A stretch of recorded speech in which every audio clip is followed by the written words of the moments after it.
राजस्थान के वीरों द्वारा रक्त से सींची गई मिट्टी की गहराइयों में अनेकों ऐसे राज आज भी दफन है, जिन्हें या तो भुला दिया गया या फिर हमेशा हमेशा के लिए मिटा दिया गया। आज हम आपको ऐसी ही एक अनकही गाथा सुनाने जा रहे हैं। ये गाथा किसी आम राजा की नहीं, ये गाथा किसी साधारण मनुष्य की नहीं, ये गाथा कोई काल्पनिक कहानी भी नहीं, ये महागाथा है स्वयं महादेव के 21वें अवतार की। यह महागाथा है एक चंद्रवंशी राजा की। यह महागाथा है 2300 गांवों के राजा की। ये महागाथा है झाला राजवंश के महाराजा हरपाल देव की। 12वीं शताब्दी के दौरान राजस्थान के कीर्तिगढ़ पर महाराजा श्री केसरदेव मकवान का राज था। केसरदेव जी महादेव के परम भक्त थे। उनकी आराधना से प्रसन्न होकर स्वयं महादेव ने उनके घर पुत्र रूप में जन्म लिया, जिनका नाम हरपाल देव रखा गया। अभी कुछ ही समय निकला था कि कीर्तिगढ़ पर संकट के काले बादल मंडराने लगे। सिंध का सम्राट हमीर सुमरा अपनी विशाल सेना लेकर कीर्तिगढ़ की तरफ निकल पड़ा।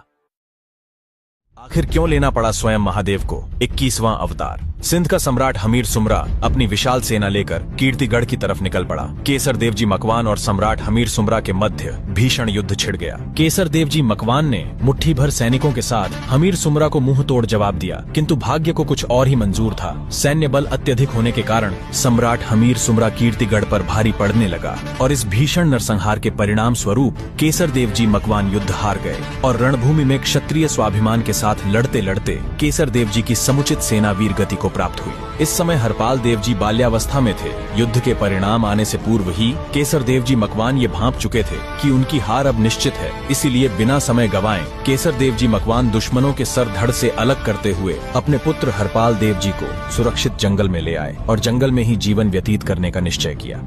आखिर क्यों लेना पड़ा स्वयं महादेव को 21वां अवतार? राजा अपने पुत्र के साथ जंगल में जीवन व्यतीत करने लगे। कुछ दिन जंगल में गुजर जाने के बाद बालक हरपाल देव की पशु पक्षियों से मित्रता हो गई और एक दिन अपने मित्रों संग जंगल में भ्रमण करते हुए हरपाल देव ने देखा एक ही स्थान पर बहुत सारे ऋषि मुनि अलग अलग चमत्कारिक साधना और विद्याएं करने में लीन थे। तभी अचानक हरपाल देव को किसी ने पीछे से पुकारा। पलटकर देखा तो वहाँ स्वयं महामुनि खड़े थे और बड़े ही अचरज से हरपाल देव के मनमोहक स्वरूप को देख रहे थे।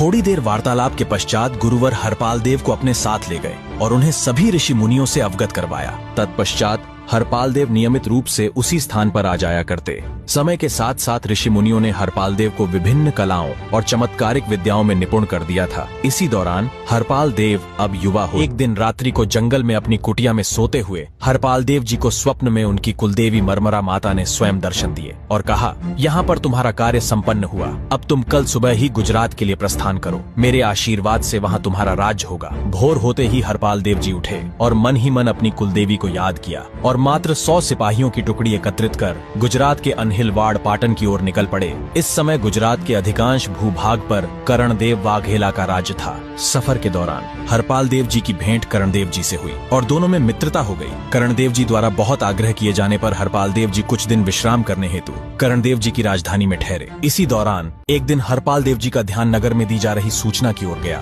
एक ब्राह्मणी के इकलौते पुत्र को शमशान में बाबरा भूत नामक मायावी राक्षस को भोजन देने जाना था।